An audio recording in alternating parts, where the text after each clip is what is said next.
Hi అండి, అందరికీ నమస్తే. Welcome to Sairam TV. ఈ క్రాప్ నమోదు 30 లోపు పూర్తి చేయాలి.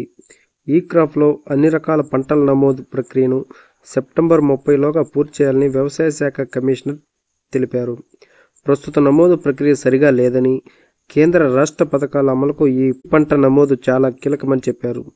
అన్ని మండలాల వ్యవసాయ, ఉద్యాన శాఖ అధికారులతో శనివారం ఆయన టెలికాన్ఫరెన్స్ ద్వారా మాట్లాడారు.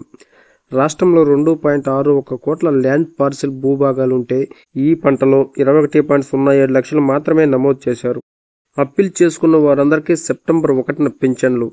దివ్యాంగులు, ఆరోగ్య పింఛన్లకు సంబంధించి పునఃపరిశీలనకు అప్పీల్ చేసుకున్న వారందరికీ సెప్టెంబర్ 1వ తేదీన పింఛన్ ఇవ్వనున్నట్టు సెర్ప్ అధికారులు తెలిపారు.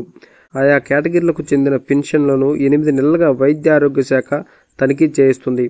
40% కంటే తక్కువ వైకల్యం ఉన్న వారికి నోటీసులు జారీ చేసింది. అర్హులు ఉంటే అప్పీల్ చేసుకోవాలని ప్రభుత్వం సూచించింది. ఈ నేపథ్యంలో అప్పీల్ చేసుకున్న వారందరికీ సెప్టెంబర్ నెల పింఛన్ ఇవ్వాలని నిర్ణయించింది.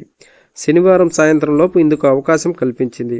ఇంకా అర్హులు ఉంటే వారితో అప్పీల్ చేయించే బాధ్యతను కొన్ని జిల్లాల కలెక్టర్లు, ఎంపీడీఓలు, మున్సిపల్ కమిషనర్లకు అప్పగించారు.